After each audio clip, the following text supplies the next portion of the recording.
हाय दोस्तों, कैसे हैं आप सभी। मैं डॉक्टर अनव्यास फिर से अपने YouTube चैनल पर आप सभी का स्वागत कर रहा हूं और आशा कर रहा हूं सभी ठीक है, मस्त एंजॉय कर रहे हैं। थर्ड मोस्ट इंपॉर्टेंट क्वेश्चन पर आ गया हूं। ऑपरेशन मैनेजमेंट का सब्जेक्ट चल रहा है, अंतिम प्रहार की सीरीज चल रही है ना। तीसरे क्वेश्चन की स्टार्टिंग कर रहा हूँ। एक बच्चे का कमेंट आया कि सर आप हमेशा ही क्यों कहते रहते हो कि खुश रहो, मस्त रहो, मुस्कुराते रहो।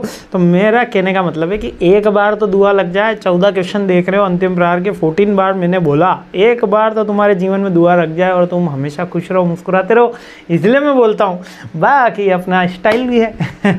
ठीक है, चलिए आप इसी खुशी के साथ पढ़ते रहें, इसी ज़्यादा टेंशन ले नहीं, क्योंकि एग्ज़ाम तो है, फिर ज़्यादा थोड़ा रिलैक्स होकर पढ़ना चाहिए।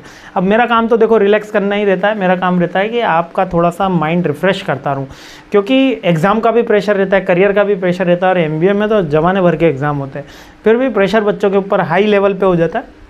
मस्त रह के पढ़ाई करो, काफ़ी अच्छे नंबर आएंगे, काफ़ी आप अच्छी मेहनत कर रहे हो, मेरे को आपके ऊपर पूरा भरोसा है, तो मस्त रहा करो।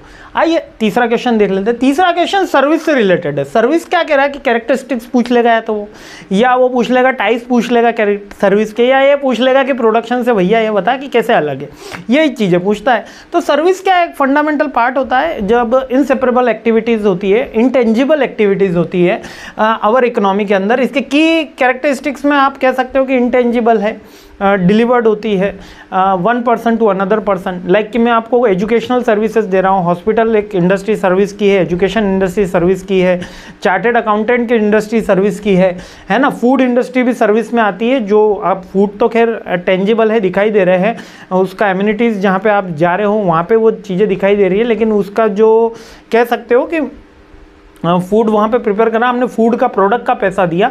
लेकिन आप ये भी सोचो कि कहीं पे चाय 10 रुपये में है, कहीं पे चाय 5 रुपये में है, कहीं पे चाय 200 रुपये में है, और चाय तो प्रोडक्ट तो वही है, केवल वहाँ पर आप सर्विस का पैसा दे रहे होते हो। क्लियर हुआ। तो कैरेक्टरिस्टिक्स क्या होते हैं बेसिकली सर्विस के, कि सर्विस इंटेंजिबल होती है, दिखाई नहीं देती। मैं आपको बोल रहा हूँ, कई शब्द आपको दिखाई नहीं दे रहे हैं, डॉक्टर आपको कुछ समझाता है, दिखाई नहीं देता, सुना ही देता, महसूस किया जाता है। इनसेपरेबिलिटी होती है। मैं आपको कितना भी ज्ञान दे दूँ, मेरा ज्ञान पूरा का पूरा पास आपके पास आ भी जाएगा, लेकिन मेरे से वो अलग होने वाला नहीं है, तो वो इनसेपरेबल होती है, यानी कि प्रोडक्ट ट्रांसफर नहीं होता। जैसे कि प्रोडक्ट के अंदर मैंने आपको कार बेची, तो कार आपके पास आ गई, मेरे पास से चली गई, सेपरेट हो गई, तो ऐसा सर्विस में होता नहीं है। वेरिएबिलिटी क्या है कि बहुत से टीचर्स होते हैं, सबकी टीचिंग की स्टाइल अलग अलग होती है। तो डॉक्टर्स में तो कॉमन मेथोडोलॉजी अपनाते हैं, लेकिन उनका वे टू मॉनिटर करने का तरीका, या कहते हैं ना, किसी डॉक्टर की दवाई तुरंत लग जाती, किसी के तो यार गए थे कोई फर्क ही नहीं पड़ा, है ना। अब वो बहुत से एस्पेक्ट भी हो सकते हैं। अब टीचिंग में तो खैर ये कॉमन चलता है कि सर उनका समझ में आया, आपका समझ में नहीं आया, आपका समझ में आया, उनका समझ में नहीं आया, हमें तो आपसे पढ़ना है ना। ऐसा मेरे साथ बहुत बार हो चुका है कि बहुत से बच्चों ने ऐसी डिमांड करी, और मैं इसमें काफ़ी लकी रहा कि सर पढ़ना है आपसे, है ना, ढूंढ के पढ़ना है।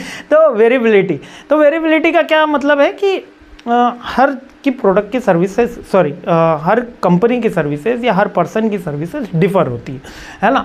और पेरिशेबिलिटी, ये नष्ट हो जाती है। मैंने आपको ज्ञान दिया, वो तो हमेशा नहीं रहने वाला, वो नष्ट होएगा ही होएगा, है ना। जब तक आप रिवाइज करोगे, एग्जाम में रिवाइज करोगे, तो लॉन्ग टर्म तक रहेगा, नहीं रहेगा खत्म हो जाएगा। तो पेरिशेबिलिटी होती है, इसको स्टोर करके नहीं रखा जाता। जैसे कार दी तो कार स्टोर करके रख ली, वैसे सर्विस को स्टोर करके नहीं रखा जाता, और कस्टमर के परसेप्शन के अकॉर्डिंग होती है, और इसका पार्टिसिपेशन भी होना जरूरी है।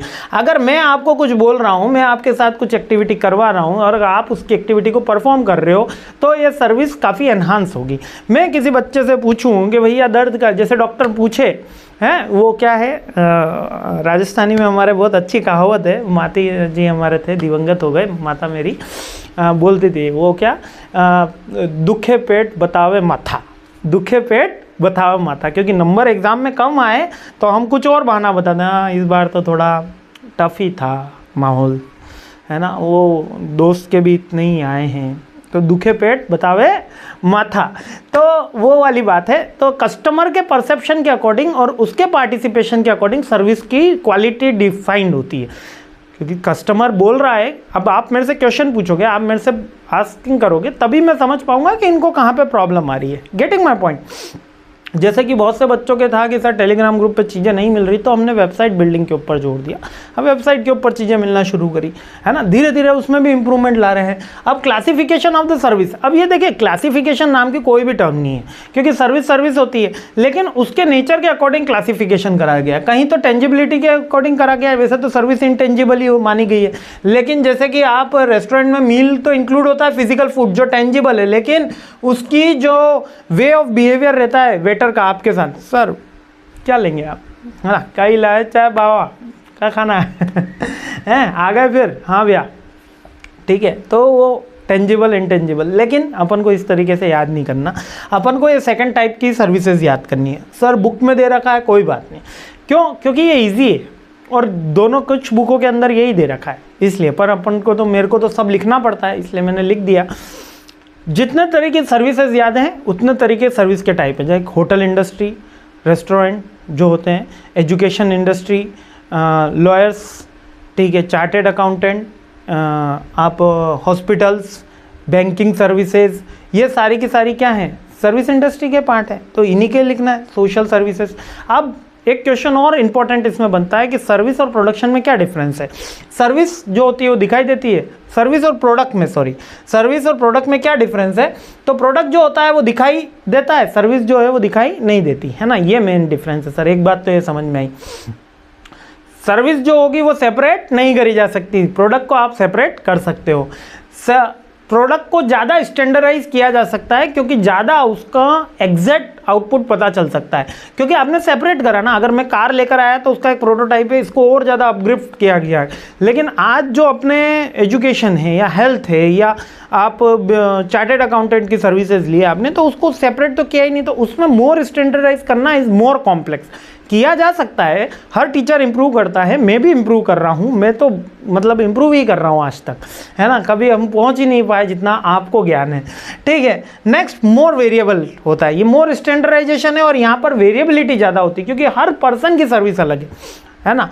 इन्वेंट्री किस में ज़रूरत होगी, प्रोडक्ट में, सर्विस में कोई इन्वेंट्री की ज़रूरत है ही नहीं।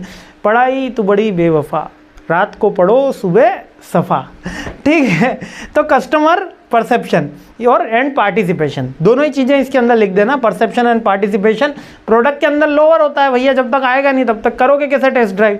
यहाँ पर तो आप टू वे कम्युनिकेशन रहता है, तो यहाँ पर पार्टिसिपेशन और परसेप्शन हायर रहेगा। क्लियर हो गया, यही है। आगे बढ़ते हैं, क्वेश्चन नंबर 4 पे हमला बोलते हैं। जय हिंद।